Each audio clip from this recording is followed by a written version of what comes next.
हर हर महादेव। श्री शिवाय नमस्तुभ्यम। आप सभी कमेंट में हर हर महादेव अवश्य लिखेगा।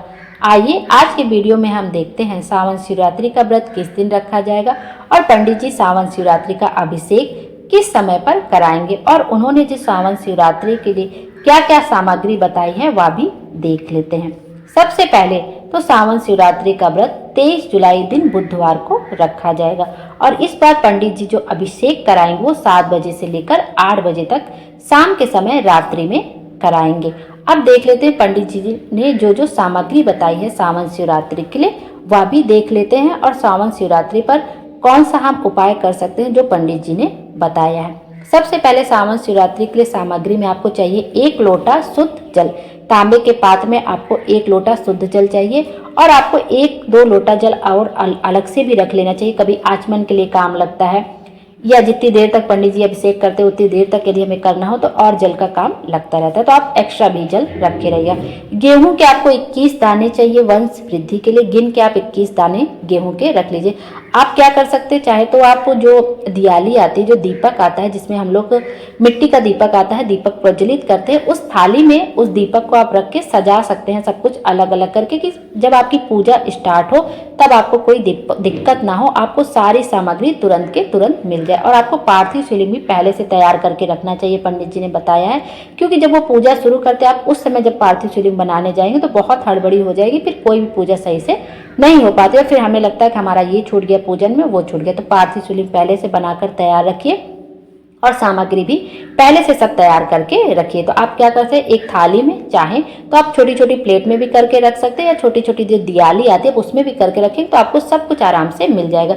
जब पंडित जी बोलेंगे कि गेहूं के 21 दाने समर्पित करें तो आपको सामने दिखता रहेगा, तो आप तुरंत उठाएंगे और गेहूं के 21 दाने समर्पित कर देंगे। आइए अब सामग्री देख लेते हैं अच्छे से। 1 लोटा शुद्ध जल, गेहूं के 21 दाने वंश वृद्धि के लिए, कमल गट्टा 5 क्योंकि कमल का फूल मिल नहीं पाता इस सीजन में, चावल के 108 दाने। आपको आखा चावल का लेना है, टूटा फूटा कहीं से ना हो, खंडित ना हो, इस तरह गिन लेना आपको चावल के 108 दाने। और किसी कटोरी में, किसी पात्र में, किसी प्लेट में थोड़ा सा चावल का और दाना भी आपको रख लेना है। और आपको क्या करना है, काली मिर्च 21 दाने, काली मिर्च के आपको 21 दाने लेने हैं, काली तिल 1 चुटकी लेनी है, धतूरा 1 लेना है, बेलपत्र 7 लेना जो कहीं से कटा फटा ना हो, खंडित ना हो, समी पत्र आपको 7 लेने हैं, गुलाब के फूल आपको 7 लेने हैं, मिल जाए तो बहुत अच्छा, नहीं गुलाब की 7 पंखुड़ियाँ भी मिल जाएंगी, और वो भी ना मिले तो आप सफ़ेद कोई भी 7 फूल ले सकते हैं जो भगवान शिव को प्रिय हैं, भोले बाबा को प्रिय। आप पारिजात के फूल ले लें या सफ़ेद कोई भी फूल से, लेकिन केतकी का फूल नहीं होना चाहिए क्योंकि केतकी का फूल भगवान शंकर को समर्पित नहीं होता है। तो पारिजात का फूल मिल जाए तो बहुत अच्छे, बेला का फूल मिल जाए तो बहुत अच्छा, सफ़ेद आप कोई 7 फूल ले सकते हैं।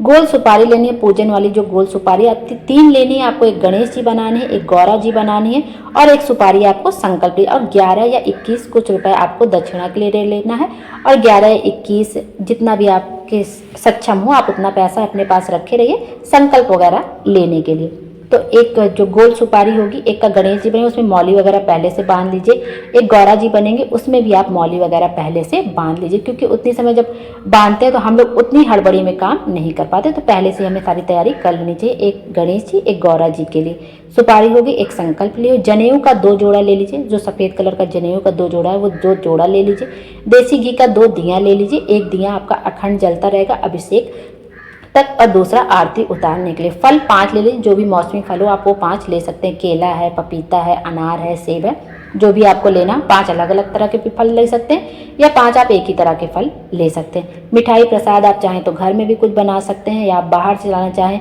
मार्केट से तो वो भी ला सकते हैं, या नहीं हो पा रहा है तो आप शक्कर या गुड़ जो भी हो आप अपने घर में प्रसाद के रूप में रख सकते हैं। इत्र की छोटी डिब्बी आपको मिल जाएगी शीशी, आप वो ले लीजिए। पीला चंदन चाहे आप घिसने वाला ले लीजिए या आपका जो डिब्बी वाला हो तो वो भी चल जाए, लेकिन घिसने वाला मिल जाए तो बहुत अच्छी बात है। पीला चंदन है, मौली कलावा जो लाल रंग का होता है जब हाथों में पंडित जी बांधते हैं वो कलावा रख लीजिए। कपूर आरती उतारने के लिए लौंग इलायची थोड़ा थोड़ा रख लीजिए।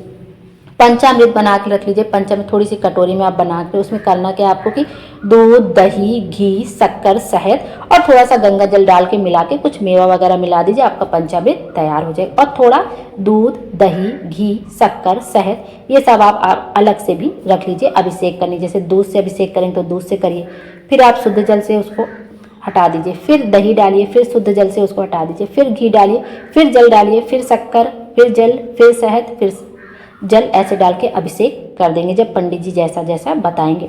फिर अबीर, गुलाल, धूप बत्ती, माचिस, पान का पत्ता, मेहंदी, हल्दी, हल्दी की गांठ मिल जाए तो अच्छी बात है, नहीं तो पीसी हल्दी जो भी मिल जाए वो आपको रखनी है। और शिवलिंग पहले से ही तैयार करके आपको रखना है। पूजा की थाली पहले से तैयार करके रखनी है, जिससे हमें कोई दिक्कत ना हो, बार बार हमें पूजा के बीच में उठना ना पड़े। इस तरह से सारी तैयारी करके रखिए और 7 से 8 बजे के बीच में पंडित जी हमारी पूजा, ऑनलाइन अभिषेक पूजा होगी। और मान लीजिए इसमें से हमें कोई चीज़ नहीं मिल रही है, हमें कमलगट्टा नहीं मिल रहा है, या गुलाब के साथ फूल नहीं मिल रहे हैं, या लौंग इलायची नहीं मिल रहा है, तो आपको क्या करना है कि जो चीज़ भी आपको नहीं मिल रहा है तो आप उसकी जगह उतने चावल के दाने लीजिए। मान लीजिए कमलगट्टा 5 नहीं मिल रहा है तो आप 5 आखिर चावल के दाने ले लीजिए और कमलगट्टे के भाव से उसको समर्पित कर दीजिए।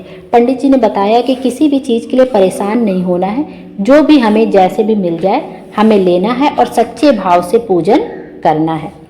और पंडित जी ने एक उपाय भी बताया है, धतूरे का उपाय, कि आपके घर में बहुत क्लेश होता है, परिवार में बहुत लोग एक दूसरे पर क्रोध करते हैं, धन संपत्ति नहीं आ रही, तो आपको जब धतूरा समर्पित करने के लिए कहें तो आप एक धतूरा वैसे भी समर्पित कर सकते हैं। और एक धतूरा लेके आपको क्या करना है, जो धतूरे का पीछे वाला भाग है, जो डंडी वाले भाग है, उसमें पीला चंदन लगाना है और ऊपर वाले भाग में आपको लाल चंदन लगाना है। और इस तरह धतूरे को आपको पार्थिव शिवलिंग पर अर्पित कर देना है। इससे ग्रह क्लेश दूर होता है, परिवार में क्रोध समाप्त होता है। आपको यह उपाय करना है। श्री शिवाय नमस्तुभ्यम बोलते हुए, नमः शिवाय बोलते हुए, ओम नमः शिवाय बोलते हुए आप यह उपाय कर सकते हैं जब पंडित जी धतूरा समर्पित करने के लिए कहेंगे, या आप लास्ट में भी जब पूरा पार्थिव शिवलिंग का पूजन समाप्त हो जाए, जब पंडित जी की पूजा समाप्त हो जाए, तब भी आप यह उपाय कर सकते हैं। आपकी जो भी मनोकामना होगी वो जरूर से जरूर पूरी होगी। भोले बाबा हम सब की मनोकामना पूर्ण करें और हमारे जीवन की खुशियों से भर दें। Thank you.